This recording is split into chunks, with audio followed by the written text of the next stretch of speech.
Monsieur le Président, Mesdames, Monsieur, bonjour. Nous allons rester ensemble pendant 45 minutes, 15 minutes au cours desquelles vous allez nous rappeler les grandes lignes du projet que vous avez déposé au début du mois de janvier et ensuite 30 minutes de conversation avec les membres du collège.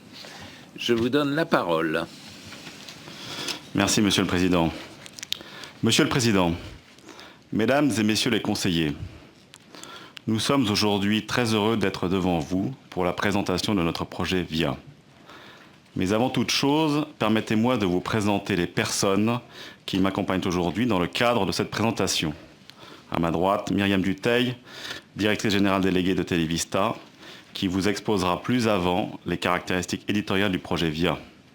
À ma gauche, Anna Pugasevich, directrice financière de Televista, qui vous éclairera sur le plan d'affaires de VIA. Et enfin, Niels Courpayen, président du fonds d'investissement A+, Finance, qui détient une participation de 20% du capital de Televista et qui représente aujourd'hui nos actionnaires. En premier lieu, j'aimerais vous rappeler brièvement les activités du groupe Televista.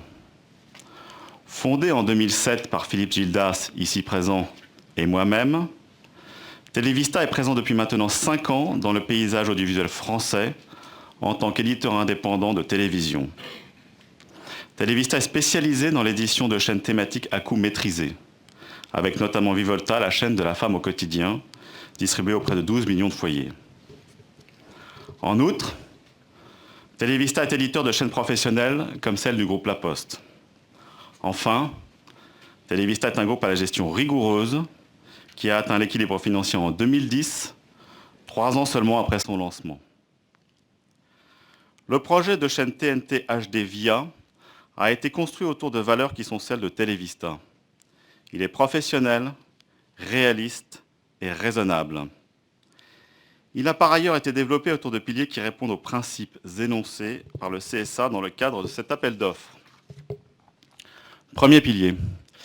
VIA est un projet éditorial thématisé et complémentaire des offres existantes. VIA est une chaîne de documentaires et magazines dédiée 100% à l'art de vivre, sans fiction ni cinéma, construit autour d'un concept éprouvé. Nous sommes en effet convaincus, comme c'est le cas dans de nombreux pays européens tels que l'Espagne ou l'Italie, que la deuxième vague des chaînes de la TNT gratuite se construira autour de chaînes fédératrices fortement thématisées. À ce titre, VIA s'est inspiré de grands succès récents, comme la chaîne Art de Vivre Real Time, diffusée sur la TNT gratuite italienne, et qui, au terme de sa première année d'exploitation, réalise une part d'audience de 1% et a déjà atteint l'équilibre financier. Deuxième pilier, VIA est un projet industriel, robuste et durable. VIA est construit autour d'un partenariat industriel entre Televista, spécialisé dans l'édition de chaînes thématiques, et le groupe Discovery, leader mondial de l'édition de chaînes de découverte et d'art de vivre. Le groupe Discovery est devenu actionnaire à hauteur de 20% de Televista et apporte son expérience d'éditeur local de chaînes de TNT gratuites en Allemagne, Espagne et Italie, ainsi qu'un accès privilégié à son catalogue de programmes de grande qualité. La présence d'un partenaire industriel comme Discovery, en complément de nos actionnaires historiques, constitue par ailleurs un gage supplémentaire de pérennité du projet. Troisième pilier, VIA est un projet à coût maîtrisé, bien financé et qui ne déstabilise pas le marché publicitaire. Le coût annuel de la chaîne s'élève entre 35 et 40 millions d'euros les premières années, ce qui place VIA parmi les chaînes peu onéreuses du paysage de la TNT et implique une part d'audience raisonnable pour l'atteinte de l'équilibre financier avec une ponction limitée du marché publicitaire. Je passe maintenant la parole à Myriam Dutheil pour la présentation de l'offre éditoriale de VIA, mais vous propose au préalable de découvrir un avant-goût tout en images de VIA, la chaîne qui voit la vie du beau côté.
Mesdames et messieurs les conseillers, vous venez de découvrir avec ces quelques images un petit avant-goût de la chaîne VIA, la chaîne de tout l'art de vivre.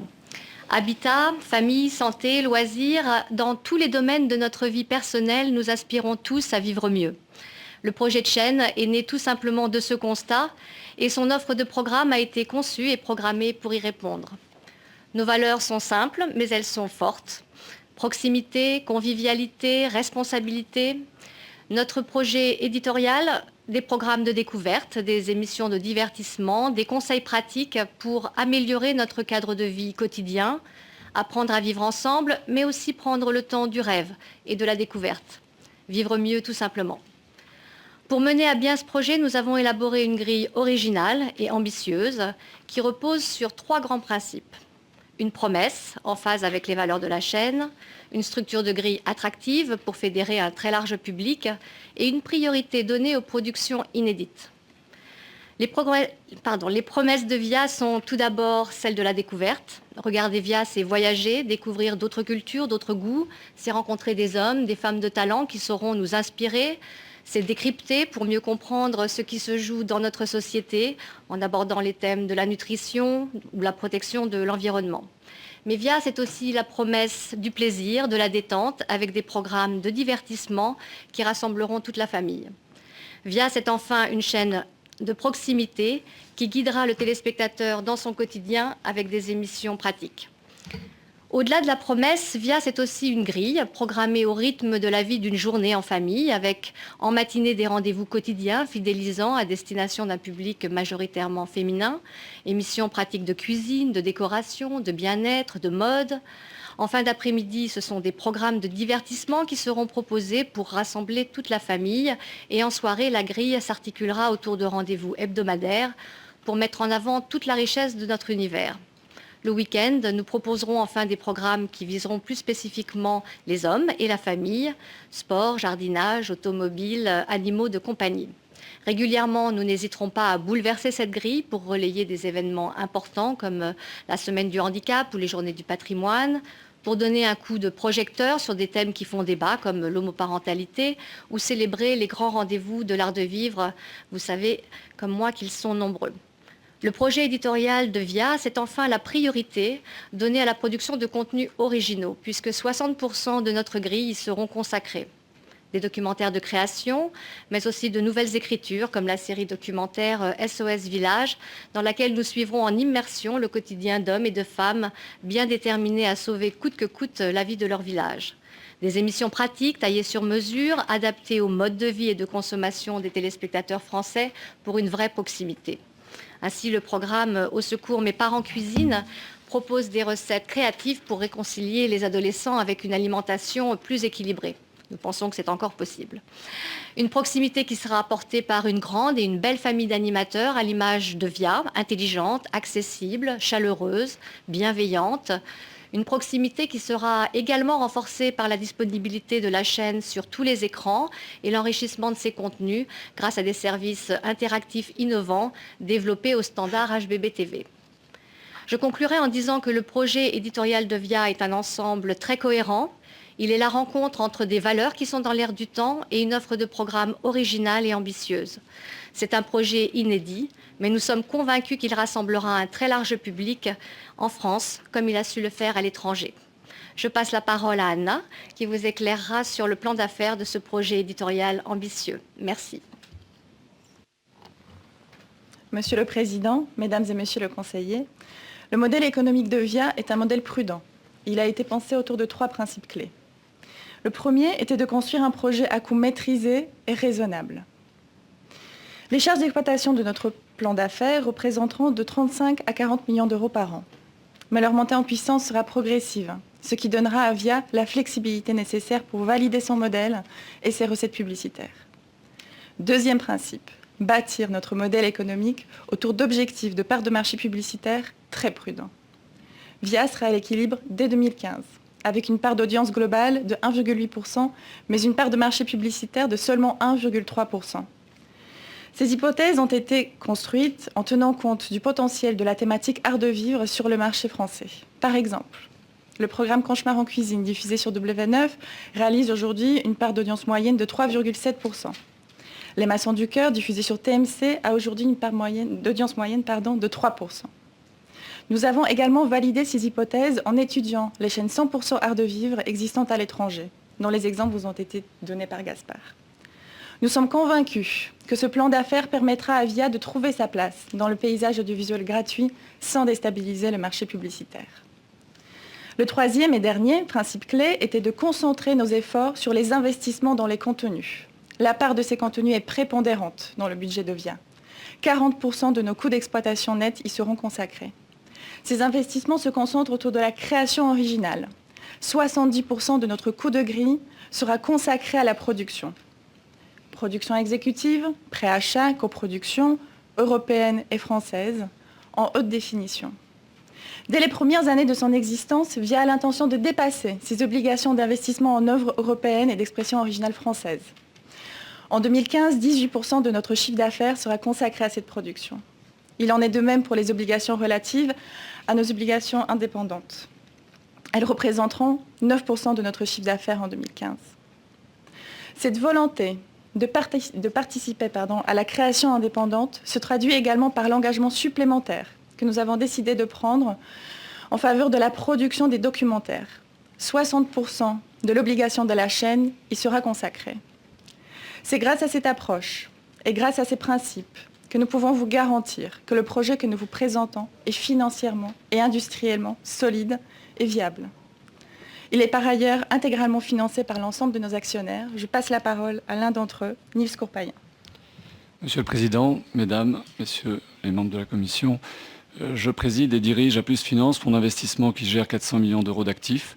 Nous sommes très investis dans le monde des médias et de la communication, avec notamment 20 millions d'euros d'actifs gérés sous forme de Sofica. Ce sont les seules Sofica françaises qui investissent de manière significative en œuvres audiovisuelles destinées à la télévision. Nous avons par ailleurs financé le film Clo-Clo qui sort ce mercredi. Et je représente ici les actionnaires de Télévista pour vous confirmer qu'ils ont l'appui plein et entier des actionnaires dans leur projet VIA. Le conseil d'administration de Télévista a approuvé et le plan d'affaires et les besoins de financement du projet VIA pour les années qui viennent, à l'unanimité des grands actionnaires, notamment Discovery, Altis et un certain nombre d'entrepreneurs prédominants aujourd'hui en France, tels Charles Becbédé qui est ici présent. Et nous souhaitons apporter notre appui total au projet VIA aujourd'hui. Merci beaucoup. Merci beaucoup. Monsieur le Président, Mesdames et Messieurs les conseillers, je conclurai très simplement pour vous réaffirmer que VIA est un projet unique par son positionnement éditorial dans l'offre de projet de chaîne proposée pour la TNT aujourd'hui, construit sur un concept éprouvé et complémentaire des offres existantes, autour d'un partenariat industriel fort et d'un plan d'affaires raisonnable et validé. Je vous remercie. Kelly. Merci, Monsieur le Président. Bonjour à tous. Première question, pourquoi VIA? Qu'est-ce que cela signifie? Ou VIA?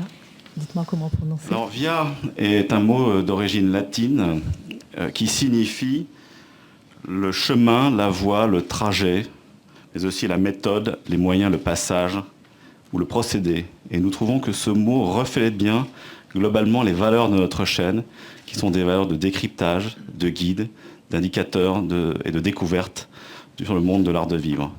Plus de cela, nous trouvons le mot simple, enjoué, gai et dynamique. Deuxième question, dans la bande-annonce qui vient de passer, qui dure je ne sais pas combien de temps, peut-être 1 minute, j'ai vu 4 marques. Qu'est-ce que vous prévoyez dans cet univers de marques et de luxe pour lutter contre la publicité clandestine, puisque le pas est vite franchi? Bien sûr. Comme vous avez pu le voir, les images qui sont extraites d'une très jolie série de prestige documentaire qui a été diffusée sur la chaîne Arte et qui fait moins l'apologie des marques que rendre grâce au savoir-faire des artisans qui participent à cette émission et au succès de ces sociétés. Mais bien sûr, nous respecterons la réglementation en vigueur. Il n'y aura pas de publicité clandestine sur la chaîne et le placement de produits ne sera pas présent sur la chaîne, en tous les cas pas dans d'autres dispositions que ce que la réglementation nous permettra de faire.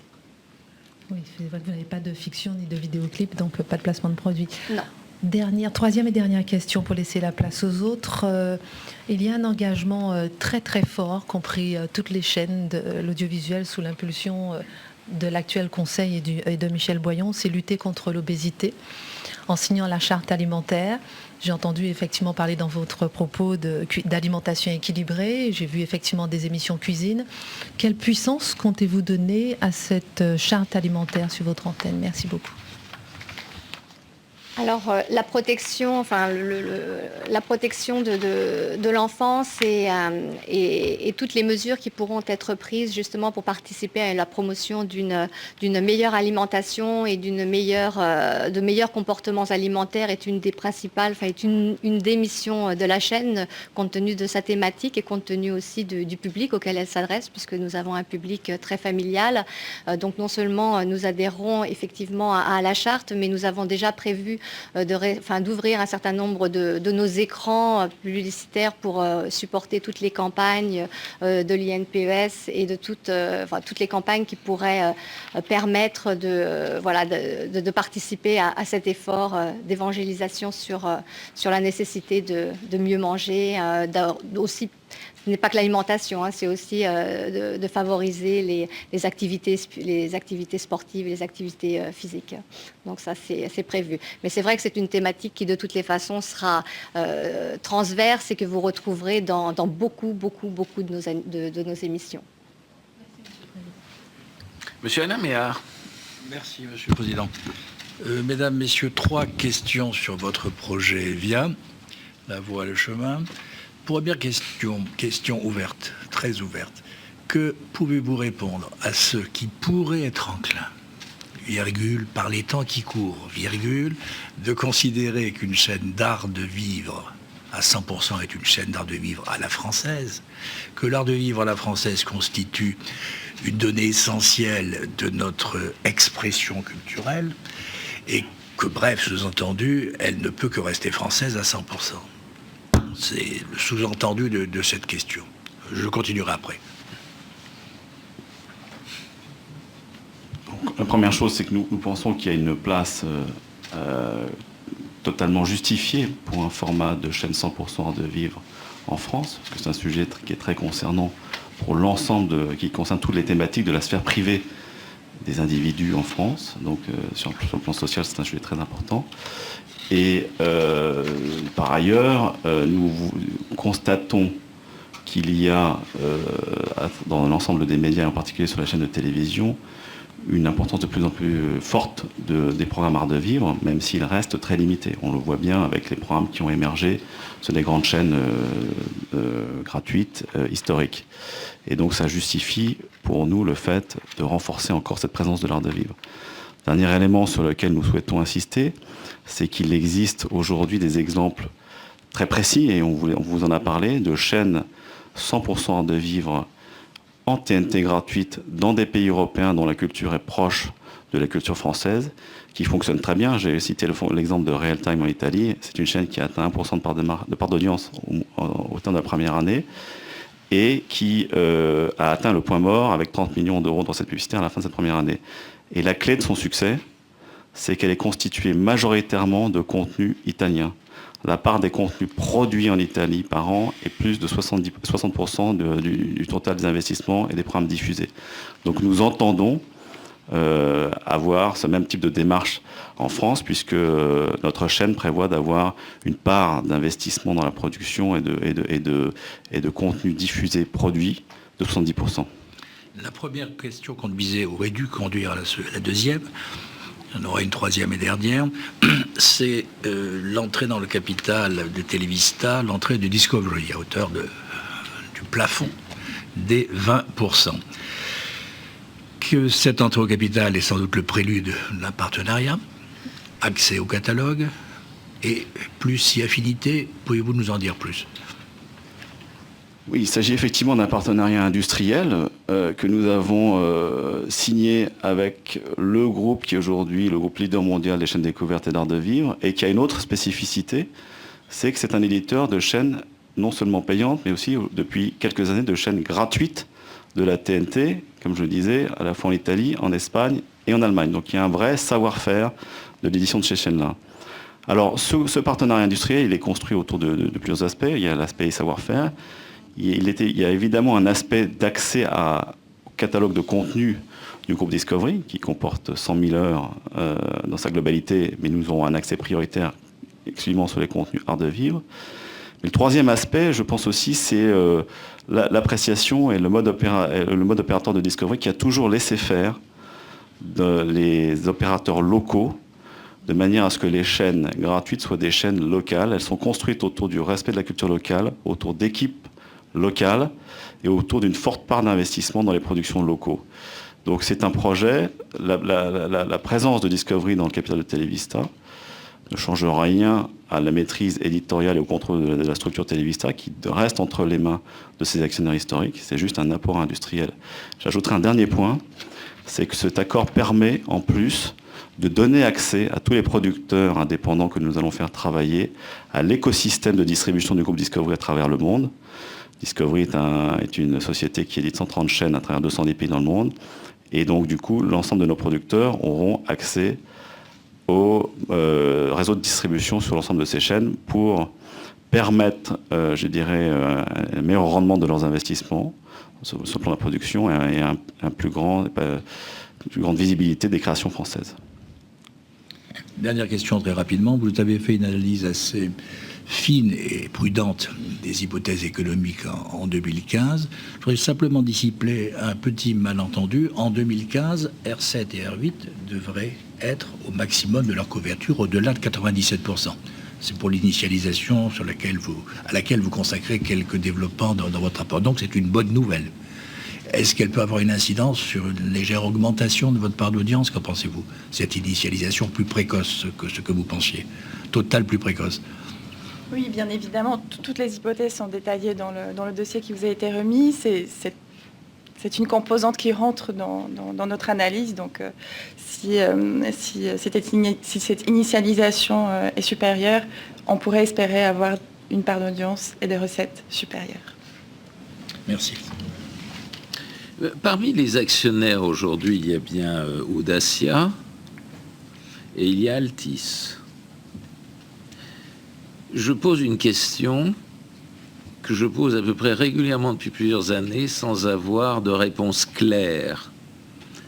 Quel est aujourd'hui l'actionnariat d'Altis?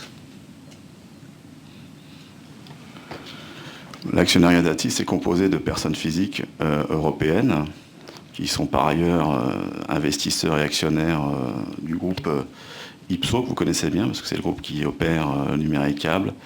Et c'est pour ça que je posais régulièrement la question. Voilà. Donc c'est un fonds européen détenu par des personnes majoritairement françaises. Et qui sont toutes de nationalité européenne? Enfin, nationalité européenne, entendons-nous, l'expression est fâcheuse. Oui. Oui. De ce que j'en sais. C'est toujours ouais la réponse que j'obtiens. Si je vous pose la question, c'est parce que Discovery, c'est 20%. Et vous connaissez la loi. Absolument. Non, mais je vous garantis qu'Altis rentre dans la lecture et l'analyse de l'article 40, donc c'est un investisseur européen. Madame Françoise Laborde. Merci, Monsieur le Président. Mesdames, Monsieur le Président. Alors, quelques questions, moi aussi, à propos de la présence de Discovery chez vous, si je puis dire. Ce que j'ai pas bien compris, c'est quelle part des programmes pourraient venir de la chaîne Discovery ou des autres chaînes Real Time, Italie, Allemagne, ou je sais pas, enfin, j'ai pas la liste complète. Parce que si vous dites que les producteurs français auront un accès au catalogue de Discovery, ça veut dire qu'il y aura quoi? Une sorte d'échange marchandises, que les producteurs français seraient mis dans le circuit des chaînes Discovery et qu'en contrepartie, on récupérerait, ou vous récupéreriez, si je puis dire, des sujets déjà diffusés sur Discovery et traduit en français. C'est comme ça que ça se passe? Non, c'est plus simple en fait. Il y a deux parties, deux composantes dans l'accord. Nous avons, à travers cet accord, un droit de premier regard sur la partie du catalogue Discovery qui concerne l'art de vivre. D'accord. Donc nous pouvons piocher autant que faire se peut si nous le souhaitons et si nous l'estimons nécessaire. C'est-à-dire que c'est une décision de la direction opérationnelle de la chaîne et de son comité éditorial de déterminer ce qu'ils souhaitent diffuser sur la chaîne. Donc on a sécurisé un accès à un catalogue que l'on estime être un catalogue d'extrêmement grande qualité. Vous n'avez pas de plafond pour l'accès à ce catalogue? Non. Alors l'autre partie qui concernait les producteurs français, c'est un autre aspect du partenariat industriel qui est, je dirais, presque indépendant de la première. C'est que dans la dimension et dans le partenariat, nous avons prévu, comme c'est déjà le cas sur un certain nombre d'autres chaînes sur lequel, dont Discovery peut être actionnaire, nous avons prévu de donner la possibilité aux producteurs qui produiront des produits pour la chaîne VIA d'avoir la possibilité de commercialiser ces contenus avec l'aide de Discovery dans le cadre du réseau international. Donc je dirais que c'est un complément de recettes qui est offert aux producteurs français. J'ajouterai juste un point, parce que vous parlez de Discovery, qui est que Discovery est habitué aussi au partenariat 80%, 20%, c'est-à-dire 80% avec un opérateur local et 20% détenu par lui-même, puisqu'ils sont actionnaires depuis maintenant 17 ans d'une société commune avec Bell Media au Canada, qui édite une partie de leur chaîne et qui fonctionne extrêmement bien. D'accord. Alors, question suivante, si je puis dire. Vous avez cité quelques émissions qui sont sur d'autres chaînes de la TNT qui rencontrent un vrai succès en matière d'art de vivre. J'ai deux questions à vous poser relatives à cela. Est-ce que vous allez faire beaucoup d'émissions de genre dites de télé-réalité, c'est-à-dire du tutorat pour décorer ma maison, changer mon appartement, refaire ma garde-robe, ma figure j'en passe et des meilleurs, trouver le grand amour ou je ne sais pas quoi. Donc, est-ce que vous avez des rendez-vous de cet ordre-là? Et la deuxième chose, c'est vous êtes sur un créneau qui existe quand même sous une forme ou une autre. Comment allez-vous éviter que l'on ne voit sur VIA les programmes qui sont déjà très répandus ailleurs sur la TNT et que l'on voit en traduction ou en expression française ou parfois juste sous-titrée et qui finissent par appauvrir un peu l'offre. Comment vous allez faire pour rester originaux, si je puis dire? Alors, pour répondre à votre première question, les émissions de tutorat, les concours de talent, enfin tout ce qui peut rentrer dans une définition très très large de la télé-réalité ne sont pas nécessairement la composante essentielle de notre programmation. Loin s'en faut, mais elle y aura sa place naturellement. C'est un premier élément de réponse, mais vous connaissez, enfin on vous a donné les valeurs de la chaîne qui sont la convivialité, la proximité et la responsabilité. Alors la proximité fait que on n'éduque pas les enfants en France, on n'a pas la même méthode pédagogique en France qu'en Italie ou qu'aux États-Unis, on ne cuisine pas de la même façon, on n'aménage pas sa maison de la même façon, donc ces programmes-là auront beaucoup de difficultés à répondre à la promesse de la chaîne si ils représentent une part trop importante de nos émissions.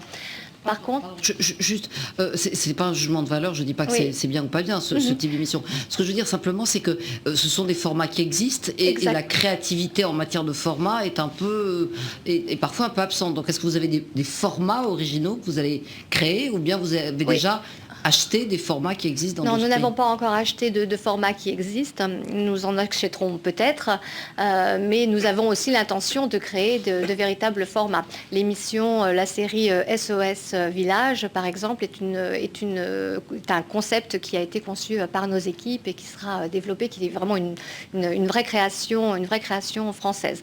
Donc voilà. Donc c'est vrai que ces émissions-là existeront, elles auront leur place sur la chaîne, mais elles devront aussi être parfaitement cohérente avec les valeurs de la chaîne. La responsabilité, c'est quand même, c'est une valeur très très importante pour nous. Donc il faudra que ces émissions respectent ces obligations-là.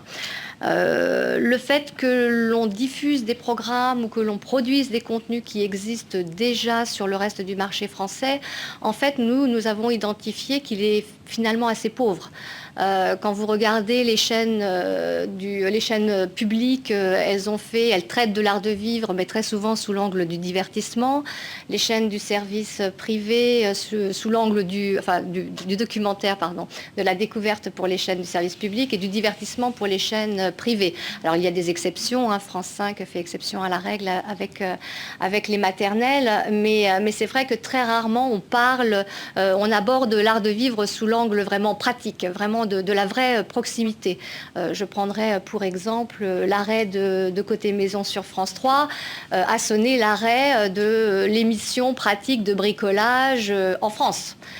Sur la TNT existante aujourd'hui, l'offre de programme Art de Vivre, elle est assez pauvre. Anna fait référence à 2 programmes qui fonctionnent très très bien, Cauchemar en cuisine et Les Maçons du Cœur, mais qui ne sont que des rediffusions de programmes américains existants.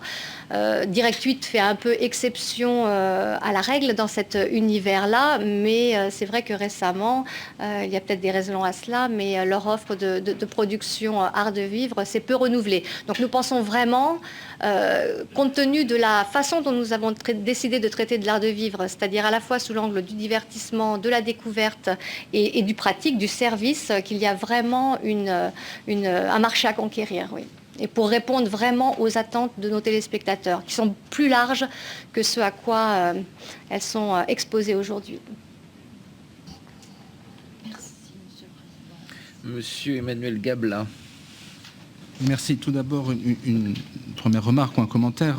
Avec cette entrée au capital de 20% de Discovery, on a quand même l'impression, et je fais un peu écho à la question du président Boyon, que vous n'avez plus aucune marge de manœuvre pour tout autre actionnaire non communautaire ou partie d'actionnaires non communautaires dans un de vos actionnaires. Vous êtes finalement, avec ces 20% de Discovery, vous êtes au taquet et il n'y a plus aucune marge de manœuvre, plus aucune possibilité, sauf modification de ces 20%. Effectivement, dans le strict respect de l'article 40, il n'y a plus aucune marge de manœuvre pour faire entrer un actionnaire extra-communautaire au capital de Télévista. Néanmoins, pourquoi ? Parce qu'il peut y avoir des respects stricts et des respects pas stricts ? Non. Une formule de langage peut-être malvenue, mais je voulais juste dire que nous respectons scrupuleusement la réglementation et la loi française. Alors, je préfère ça. Oui. Ce qui interdit toute évolution d'actionnariat parmi les actionnaires présents, déjà. Pardon, excusez-moi, j'ai pas... Ce qui interdit toute évolution d'actionnariat parmi les actionnaires présents. Encore une fois, dans les 80 autres %, rien ne prouve... Enfin, il faudra vraiment être certain qu'il y a 0 actionnaire... Absolument, mais c'est bien le cas. C'est un commentaire. Alors, vous avez fait une hypothèse que vous dites prudente de 1,8% de part d'audience, avec, je note dans le dossier, un coût de grille aux alentours de 14 millions d'euros. Un coup de grille moyen. Vous parlez à la fois de programmes frais, beaucoup de programmes inédits par semaine, mais des 70 heures de programmes inédits, dont à peu près la moitié en production propre, la moitié en achat. Est-ce que ceci est compatible avec un coût de grille finalement juste de 14 millions d'euros ? Oui. La réponse est oui. Oui, nous avons ce sont des programmes et peut-être que c'est aussi une des raisons pour lesquelles nous pensons que ces modèles sont des modèles parfaitement viables économiquement parlant et qu'elles n'iront pas hypothéquer la ressource publicitaire existante parce qu'ils sont effectivement peu coûteux. Il n'y a pas sur le marché du documentaire, alors c'est à regretter sans doute pour le documentaire, mais il n'y a pas de tension sur le prix d'accès aux documentaires ou sur les magazines, comme ça peut être le cas sur les émissions de fiction, sur le cinéma et les téléfilms. En ce qui concerne la production des émissions et la production des émissions propres, nous avons un coût moyen de production qui n'est pas négligeable et puis qui va de 10 000 euros sur des productions, on va dire, de plateaux extrêmement faciles et simples à réaliser jusqu'à 60 000 euros pour des émissions un peu plus ambitieuses, dirons-nous. Mais aujourd'hui, nous avons clairement identifié, nous avons travaillé avec des producteurs et nous sommes très confiants sur notre aptitude à produire et à acheter ces contenus pour les montants sur lesquels nous nous sommes engagés. Bien. Quel sera l'avenir de la chaîne Vivolta si Evaya a été retenue ? En ce qui concerne la chaîne Vivolta, nous prévoyons de continuer à la développer comme c'est le cas aujourd'hui, pour 2 raisons. La première, c'est que les positionnements des 2 chaînes sont assez différents. Vivolta a un positionnement beaucoup plus resserré, strictement destiné à un public féminin, ce qui n'est pas le cas de la chaîne VIA, qui est destinée à un public plus familial. La thématique de Violeta est principalement concentrée autour de ce qu'on appelait le développement familial, c'est-à-dire l'éducation des enfants, les enfants, la vie de couple, mais aussi le bien-être, la mode et la beauté, avec un peu de cuisine et de décoration, alors que VIA aura une approche plus globale de la thématique art de vivre, avec une pondération forte des contenus autour de la thématique cuisine et décoration, qui sont les contenus les plus fédérateurs et qui fonctionnent le mieux en télévision. Et dernier élément, nous voulons organiser un écosystème qui prévoit la complémentarité entre les chaînes gratuites et les chaînes payantes, comme c'est le cas aujourd'hui de l'ensemble des acteurs audiovisuels, qu'ils soient français, quand on regarde TF1, M6 ou Canal+, maintenant, ou internationaux, si effectivement on se réfère encore à Discovery. Et on pense que c'est important. Il ne s'agit pas de faire circuler l'intégralité des œuvres d'une chaîne à l'autre, il s'agit d'organiser de manière intelligente cet écosystème pour qu'il y ait certains types de programmes qui circulent dans un sens comme dans l'autre. Dernière question pour ma part, vous avez évoqué dans votre présentation des services interactifs, notamment à la norme HbbTV. Est-ce que vous pouvez en dire un peu plus, jusqu'à quel point ils vont venir nourrir les programmes diffusés et quelles éventuelles recettes complémentaires comptez-vous avoir, notamment sur un site internet? Alors, l'accessibilité de nos contenus et l'enrichissement de nos contenus font, indépendamment du fait que la technologie va nous permettre de faire des choses merveilleuses, sont dans l'essence même de la proposition de la chaîne, puisque la proposition de la chaîne, c'est de permettre à tout le monde, de rendre accessible à tout le monde la possibilité d'améliorer son cadre de vie au quotidien. Donc nous avons prévu, dès le lancement de la chaîne, de rendre accessible donc un premier niveau de service, on va dire, à minima, qui permettra à tout le monde, donc qui sera accessible à tout le monde au sous-titrage, sourds et malentendants, à l'audio-description, bien sûr, à un guide aussi électronique des programmes un petit peu amélioré avec des fonctions d'alerte, la possibilité d'enregistrer sa programmation, et puis d'autres petits services comme la météo, l'actualité, l'horoscope. Donc ça, c'est vraiment notre premier niveau de service qui sera accessible à tous, puisqu'il sera relayé dans la ressource allouée. Et puis, dans un second temps, et donc là, grâce à la norme HbbTV, nous allons pouvoir offrir des contenus supplémentaires qui sont particulièrement intéressants et qui font sens sur notre thématique. Aujourd'hui, on considère que 13% des gens qui déclarent cuisiner l'ont fait grâce à une émission de recettes de cuisine. Donc, imaginez qu'ils puissent retrouver, à la suite de la diffusion d'une émission, sur leur télévision en mode connecté, qu'ils puissent retrouver en télévision de rattrapage l'émission qu'ils ont manquée. On peut imaginer beaucoup de choses, des informations complémentaires, le déroulé de la recette, la liste des ingrédients, des informations nutritionnelles, voilà, beaucoup de choses. On a imaginé aussi mettre en place un vrai moteur de recherche, un petit peu comme vous pouvez l'avoir sur des sites internet qui permettent justement d'aller rechercher et scruter toutes les émissions de recettes de cuisine de la chaîne. Voilà, comme vous pouvez vous en rendre compte, effectivement, on ambitionne quelque part de réconcilier un petit peu les écrans du net et de la TV, ce qui ne sera d'être à nouveau finalement un peu un concurrent aux éditeurs de sites internet, aux pure players, comme l'on dit, voilà, qui sont très puissants sur ce marché. Les ressources financières ne sont pas négligeables, même si on a eu une approche extrêmement conservatrice. Anna va vous donner le détail de ces montants. Pour compléter très rapidement, c'est une activité qui n'est pas très facilement monétisable. Donc les hypothèses de revenus qui seront dédiées représentent au maximum 5% de notre revenu total. Donc c'est assez marginal. C'est bon. Monsieur Rachid Arabe. Merci. J'ai droit à une futilité pour commencer, puis après je deviendrai sérieux. Imaginez-vous qu'avant de venir ici, avant de vous entendre, je savais le sens de VIA, mais les trémas, l'umlaut, ça veut dire quoi?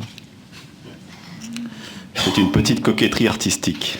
C'est pas parce que VIA est déposé par ailleurs, non? Non, c'est une coquette. C'est une question très très ouverte, vous voyez, derrière la futilité. Donc plus sérieusement, je voudrais moi aussi revenir sur la prise de participation de Discovery. Donc 20%, on l'a entendu, on le sait, c'est prévu par les textes. Est-ce que vous auriez la possibilité de prendre l'engagement que 20% aussi de leur catalogue seulement soit utilisé? Ça sera même moins, puisque quand on voit la taille du catalogue 100 000 heures de Discovery, ce sera nécessairement extrêmement inférieur à cela. Non, mais plus sérieusement, nous sommes aujourd'hui dans la construction d'un projet de chaîne française. Et ce que nous avons voulu faire, c'est de donner toutes les chances de succès à ce projet-là, à travers notre propre savoir-faire, mais aussi la thématique elle-même, qui est une thématique extrêmement fédératrice en France, mais en dernier lieu, en travaillant avec des gens qui connaissent bien ce métier-là. J'ai d'ailleurs entendu dans quelques auditions le fait que Discovery était cité comme exemple sur d'autres sujets. Donc c'est ça l'idée, mais l'objectif affirmé de l'ensemble des actionnaires, y compris de Discovery, c'est de faire un succès, et de faire un succès de chaîne française. Quelle est la définition de votre chaîne si elle voyait le jour? C'est une télévision d'accompagnement, une télévision d'agrément? J'ai encore un peu de mal à saisir le sens par rapport à la notion classique et traditionnelle de chaîne de programme. C'est une chaîne... L'art de vivre, finalement, on a donné une définition tout à l'heure qui était peut-être un petit peu restrictive, mais l'art de vivre telle qu'elle est dans la proposition de notre projet recouvre en fait toutes les activités qui sont menées, exercées dans le cadre de votre vie personnelle, privée, par opposition à la vie professionnelle. Donc ça recouvre quand même des activités, enfin des domaines d'activités qui sont quand même très très très nombreux. Et ce que nous voulons faire, ce n'est pas simplement les découvrir, les regarder, les décrypter, c'est une partie de notre volonté, mais c'est aussi d'accompagner le téléspectateur pour pouvoir lui donner les clés de mieux vivre au quotidien, de mieux équilibrer son alimentation. Ça peut être aussi trouver les clés pour pouvoir mieux équilibrer sa vie professionnelle et sa vie personnelle. Voilà, donc on peut dire effectivement que c'est aussi une chaîne d'accompagnement en ce sens. Si je peux rajouter juste un petit mot pour ça, si on devait résumer ça en quelques idées clés, c'est une chaîne donc qui contribue à améliorer le cadre de vie des Français. Donc c'est une chaîne qui est une chaîne de conseil. Premier point, c'est une chaîne de décryptage. Deuxième point, de ce qui se passe autour de nous dans le monde, sur des univers ou des environnements qui peuvent concerner la santé, le bien-être ou l'environnement. Deuxième point. Troisième point, c'est une chaîne qui va faire la promotion de la richesse du patrimoine français, vous l'avez vu.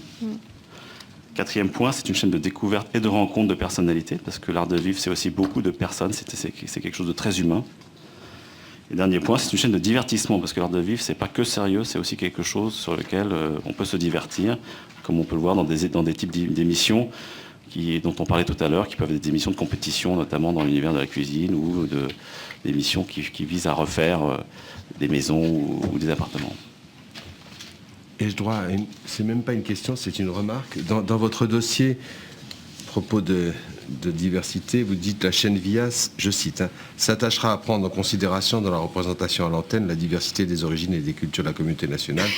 Je pense qu'on peut faire une formule un peu plus forte que s'attacher à, et puis se reporter peut-être dans la recommandation du CSA en la matière, qui va un peu plus loin que s'attacher à. Nous le ferons. Monsieur Chavagnac, en une minute, quels enseignements tirez-vous des difficultés économiques que Télévista a pu connaître dans le passé, a connues dans le passé? D'abord, premier point, c'est que je ne parlerai pas de difficultés économiques, je parlerai d'un modèle économique, d'un business plan qui a été construit et qui prévoyait que la société allait perdre de l'argent pendant ces 3 premières années. Il se trouve que la réalité des faits et des chiffres font que nous avons effectivement perdu de l'argent pendant nos 3 premières années, mais nous avons atteint l'équilibre financier en 2010 que nous avons fait perdurer en 2011. Donc pour moi, il ne s'agit pas de difficultés financières, mais d'investissements qui ont été faits pour pouvoir créer un groupe indépendant français. Investissements qui ont été supportés et soutenus par l'ensemble de nos actionnaires actuels. Voilà, donc après, nous restons des entrepreneurs et la principale caractéristique des entrepreneurs, c'est de s'adapter en tout point et à tout moment à la réalité du marché pour pouvoir arriver à développer des succès. Merci, Monsieur le Président. Merci, Mesdames. Merci, Monsieur. Cette séance d'audition publique est terminée et nous reprenons les hostilités à 15h30.